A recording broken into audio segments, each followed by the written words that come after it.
सभी को जय मसीह। आप लोगों के बीच यीशु मसीह पिता परमेश्वर का बहुत ही सुंदर वचन सुनने के लिए मिलता है इस चैनल पे। तो नए भाई बहन हैं जो इस चैनल को सब्सक्राइब करें और प्रभु का वचन ध्यानपूर्वक सुने। प्रभु आपको आशीष देंगे। जय मसीह। अध्याय 9 यीशु का रूपांतरण। मत्ती अध्याय 17 1 से 13, लुक्का अध्याय 9 28 से 36। 6 दिन के बाद यीशु ने पतरस और याकूब और यहूदा को साथ लिया और एकांत में किसी ऊंचे पहाड़ पर ले गया। वहां उनके सामने उसका रूप बदल गया और उसका वस्त्र ऐसा चमकने लगा और यहाँ तक उजाला हुआ कि पृथ्वी पर कोई धोबी भी वैसे उजाला नहीं कर सकता है। और उन्हें मूसा के साथ एलियाह दिखाई दिया। वे यीशु के साथ बातें करते थे। इस पर पतरस ने यीशु से कहा, हे रबी, हमारा यहाँ रहना अच्छा है, इसलिए हम 3 मंडप बनाए, एक तेरे लिए, एक मूसा के लिए और एक एलियाह के लिए, क्योंकि वह न जानता था कि क्या उत्तर दे, इसीलिए कि वे बहुत डर गए थे। तब एक बादल ने उन्हें छा लिया और उस बादल में से यह शब्द निकला, यह मेरा प्रिय पुत्र है, इसकी सुनो। तब उन्होंने एकाएक चारों ओर दृष्टि की और यीशु को छोड़ अपने साथ और किसी को न देखा। पहाड़ से उतरते समय उसने उन्हें आज्ञा दी कि जब तक मनुष्य का पुत्र मरे हुए में से जी ना उठे तब तक जो कुछ तुमने देखा है वह किसी से ना कहना। उन्होंने इस बात को स्मरण रखा और आपस में वाद विवाद करने लगे। मरे हुआ में से जी उठने का क्या अर्थ है? और उन्होंने उससे पूछा, शास्त्री क्यों कहते हैं कि एलियाह का पहले आना आवश्यक है? उसने उन्हें उत्तर दिया, एलियाह सचमुच पहले आकर सब कुछ सुधारेगा, परंतु मनुष्य के पुत्र के विषय में यह क्यों लिखा है कि वह बहुत दुख उठाएगा और तुझ गिना जाएगा। परंतु मैं तुमसे कहता हूं कि एलियाह तो आ चुका है और जैसे उसके विषय में लिखा है उन्होंने जैसे कुछ चाहा उसके साथ किया। दुष्ट आत्मा बालक को चंगा करना। मत्ती अध्याय 17 14 से 21, लुका अध्याय 9 37 से 43। जब वह चेलों के पास आया तो देखा कि उनके चारों ओर बड़ी भीड़ लगी है और शास्त्री उनके साथ विवाद कर रहे हैं। उसे देखते ही सब बहुत ही आश्चर्य करने लगे और उसकी ओर दौड़कर उसे नमस्कार किया। उसने उनसे पूछा, तुम इनसे क्या विवाद कर रहे हो?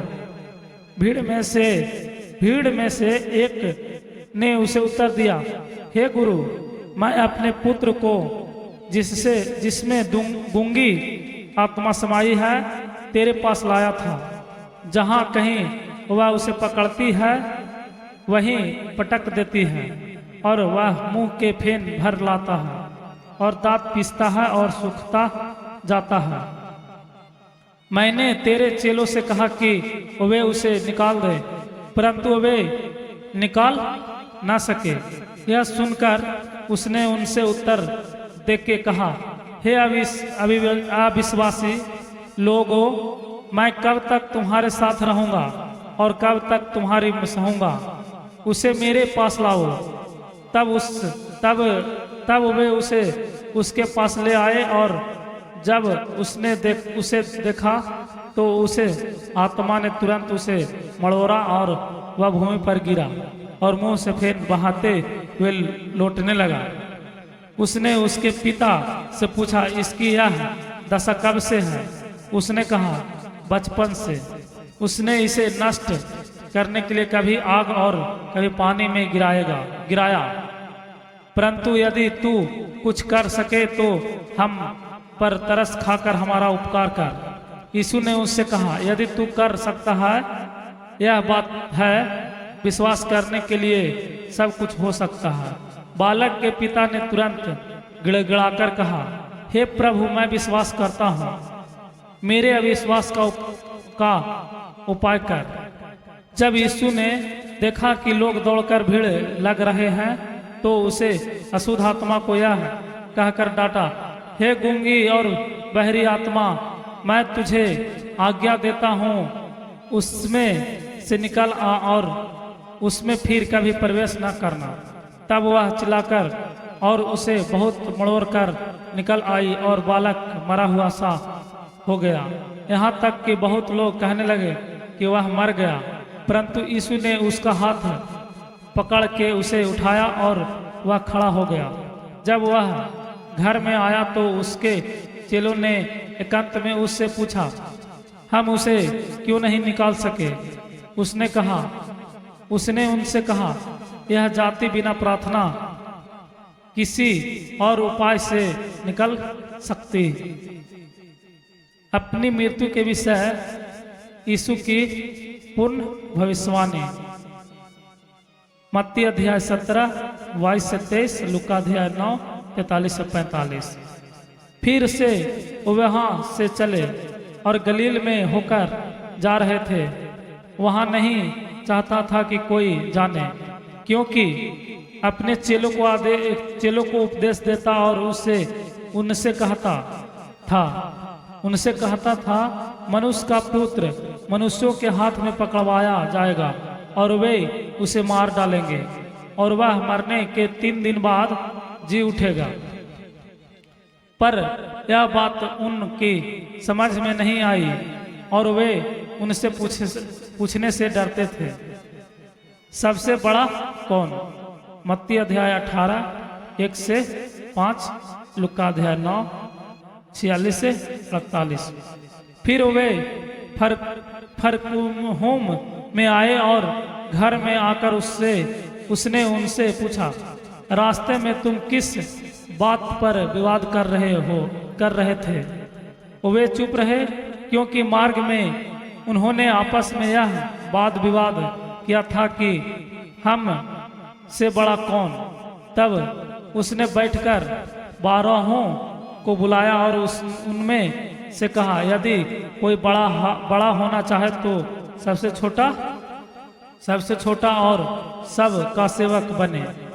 और उनसे एक बालक को लेकर उनके बीच में खड़ा किया और उसे गोद में लेकर उसे कहा, जो कोई मेरे नाम से ऐसे बालकों में से किसी एक को भी ग्रहण करता है, वह मुझे ग्रहण करता है, और जो कोई मुझे ग्रहण करता है वह मुझे नहीं वरना मेरे भेजने वाले को ग्रहण करता है। जो विरोध में नहीं वह पक्ष में नहीं। लूका अध्याय 9 49 से 50। तब यहूदा ने उससे कहा, हे गुरु, हमने एक मनुष्य को तेरे नाम से दुष्ट आत्माओं को निकालते देखा और हम उसे मना करने लगे, क्योंकि वह हमारे पीछे नहीं हो लेता था। यीशु ने कहा, उसको मत माना करो, क्योंकि ऐसा कोई नहीं जो मेरे नाम से सामर्थ्य का काम करे और वो जल्दी से मुझे बुरा कहे, क्योंकि जो हमारे विरोध में नहीं वह हमारी ओर है। जो कोई एक कटोरा पानी तुम्हें इसलिए पिलाए कि तुम मसीह के हो, तो मैं तुझे सब कहता हूँ कि वह अपना प्रतिफल किसी रीति से न खोएगा। ठोकर का कारण बनना। मत्ती अध्याय 18 6 से 9, लूका अध्याय 17 1 से 2। जो कोई इन छोटों में से जो मुझे पर विश्वास करते हैं किसी को ठोकर खिलाए तो उसके लिए भला कि भला यहाँ है कि एक बड़ी चक्की का पाट उसके गले में लटकाया जाए और वह समुद्र में डाल दिया जाए। यदि तेरा हाथ तुझे ठोकर खिलाए तो उसे काट डाल, टुकड़ों होकर जीवन में प्रवेश करना तेरे लिए इससे भला है कि दो हाथ रखते हुए नरक की आग में डाला जाए जो कभी बुझने की न, जहां उनका कीड़ा नहीं मारता है और आग नहीं बुझती। यदि तेरा पाँव तुझे ठोकर खिलाए तो उसे काट डाल, लंगड़ा होकर जीवन में प्रवेश करना तेरे लिए इससे भला है कि दो पाँव रहते हुए नरक में डाला जाए, जहां उनका कीड़ा नहीं मरता और आग नहीं बुझती। यदि तेरी आंख तुझे ठोकर खिलाए तो उसे निकाल डाल कान होकर परमेश्वर के राज में प्रवेश करना तेरे लिए इससे भला है कि दो आंख रहते हुए तू नरक में डाला जाए, जहां उनका कीड़ा नहीं मरता और आग नहीं बुझती, क्योंकि हर एक जन आग से नमकीन किया जाएगा। नमक अच्छा है, पर यदि नमक का स्वाद जाता रहे तो उसे किसी से नमकीन करोगे। अपने में नमक रखो और आपस में मेल मिलाप में रहो। अध्याय 9 यीशु का रूपांतरण। मत्ती अध्याय 17 1 से 13, लुका अध्याय 9 28 से 36। 6 दिन के बाद यीशु ने पतरस और याकूब और यहूदा को साथ लिया और एकांत में किसी ऊंचे पहाड़ पर ले गया। वहां उनके सामने उसका रूप बदल गया और उसका वस्त्र ऐसा चमकने लगा और यहाँ तक उजाला हुआ कि पृथ्वी पर कोई धोबी भी वैसे उजाला नहीं कर सकता है। और उन्हें मूसा के साथ एलियाह दिखाई दिया, वे यीशु के साथ बातें करते थे। इस पर पतरस ने यीशु से कहा, हे रबी, हमारा यहाँ रहना अच्छा है, इसलिए हम 3 मंडप बनाए, एक तेरे लिए, एक मूसा के लिए और एक एलियाह के लिए, क्योंकि वह न जानता था कि क्या उत्तर दे, इसीलिए कि वे बहुत डर गए थे।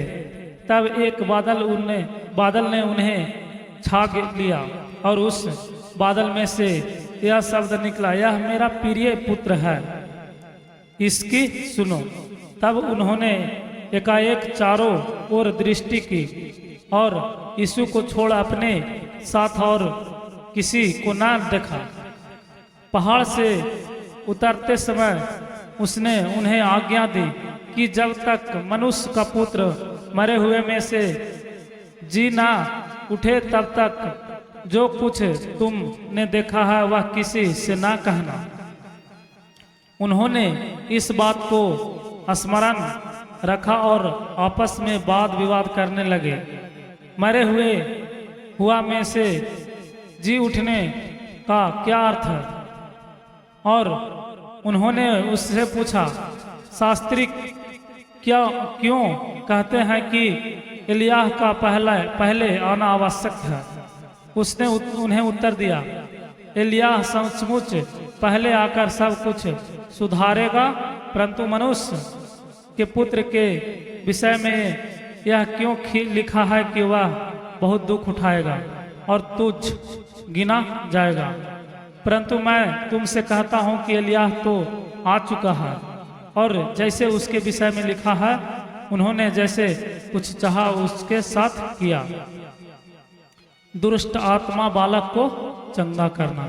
मत्ती अध्याय 17 14 से 21, लुका अध्याय 9 37 से 43।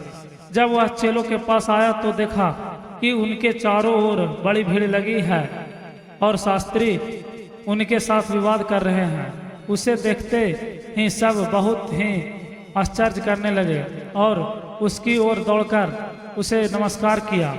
उसने उनसे पूछा, तुम इनसे क्या विवाद कर रहे हो? भीड़ में से एक ने उसे उत्तर दिया, हे गुरु, मैं अपने पुत्र को जिसमें गूंगी आत्मा समाई है तेरे पास लाया था। जहाँ कहीं वह उसे पकड़ती है वहीं पटक देती है और वह मुंह के फेन भर लाता है और दांत पीसता है और सूखता जाता है। मैंने तेरे चेलों से कहा कि वे उसे निकाल दे, परंतु वे निकाल ना सके। यह सुनकर उसने उनसे उत्तर देके कहा, हे अविश्वासी लोगों, मैं कब तक तुम्हारे साथ रहूंगा और कब तक तुम्हारी सहूंगा। उसे मेरे पास लाओ। तब वे उसे उसके पास ले आए और जब उसने उसे देखा तो उसे आत्मा ने तुरंत उसे मड़ोरा और वह भूमि पर गिरा और मुंह से फेन बहाते हुए लौटने लगा। उसने उसके पिता से पूछा, इसकी यह दशा कब से है? उसने कहा, बचपन से। उसने इसे नष्ट करने के लिए कभी आग और कभी पानी में गिराया। परंतु यदि तू कुछ कर सके तो हम पर तरस खाकर हमारा उपकार कर। यीशु ने उससे कहा, यदि तू कर सकता है, यह बात है, विश्वास करने के लिए सब कुछ हो सकता है। बालक के पिता ने तुरंत गिड़गिड़ाकर कहा, हे प्रभु, मैं विश्वास करता हूँ, मेरे अविश्वास का उपाय कर। जब यीशु ने देखा कि लोग दौड़कर भीड़ लग रहे हैं तो उसे अशुद्ध आत्मा को यह कहकर डांटा, हे गूंगी और बहरी आत्मा, मैं तुझे आज्ञा देता हूँ, उसमें से निकल आ और उसमें फिर कभी प्रवेश न करना।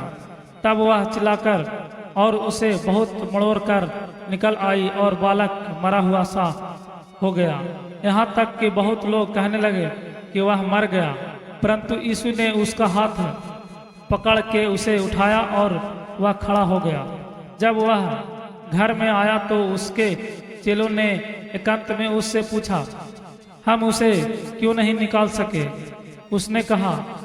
उसने उनसे कहा, यह जाति बिना प्रार्थना किसी और उपाय से निकल सकती। अपनी मृत्यु के विषय यीशु की पूर्ण भविष्यवाणी। मत्ती अध्याय 17 22 से 23, लूका अध्याय 9 43 से 45। फिर से वहां से चले और गलील में होकर जा रहे थे। वहां नहीं चाहता था कि कोई जाने, क्योंकि अपने चेलों को उपदेश देता और उनसे कहता था, मनुष्य का पुत्र मनुष्यों के हाथ में पकड़वाया जाएगा और वे उसे मार डालेंगे और वह मरने के 3 दिन बाद जी उठेगा। पर यह बात उनकी समझ में नहीं आई और वे उनसे पूछने से डरते थे, सबसे बड़ा कौन? मत्ती अध्याय 18 1 से 5, लूका अध्याय 9 46 से 48। फिर वे फरकुहुम में आए और घर में आकर उसने उनसे पूछा, रास्ते में तुम किस बात पर विवाद कर रहे थे?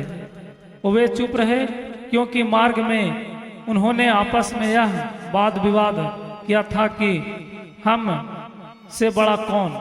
तब उसने बैठकर 12 को बुलाया और उनमें से कहा, यदि कोई बड़ा होना चाहे तो सबसे छोटा और सब का सेवक बने। और उनसे एक बालक को लेकर उनके बीच में खड़ा किया और उसे गोद में लेकर उसे कहा, जो कोई मेरे नाम से ऐसे बालकों में से किसी एक को भी ग्रहण करता है वह मुझे ग्रहण करता है, और जो कोई मुझे ग्रहण करता है वह मुझे नहीं वरन मेरे भेजने वाले को ग्रहण करता है। जो विरोध में नहीं वह पक्ष में नहीं। लूका अध्याय 9 49 से 50। तब यहूदा ने उससे कहा, हे गुरु, हमने एक मनुष्य को तेरे नाम से दुष्ट आत्माओं को निकालते देखा और हम उसे मना करने लगे, क्योंकि वह हमारे पीछे नहीं हो लेता था।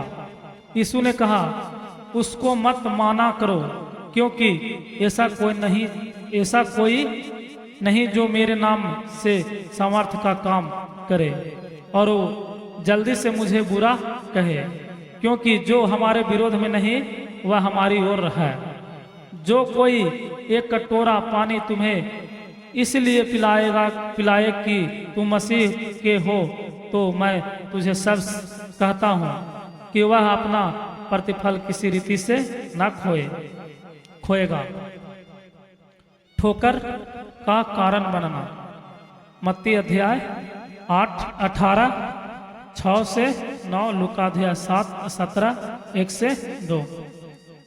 जो कोई इन छोटों में से जो मुझे पर विश्वास करते हैं किसी को ठोकर खिलाए, तो उसके लिए भला यहाँ है कि एक बड़ी चक्की का पाट उसके गले में लटकाया जाए और वह समुद्र में डाल दिया जाए।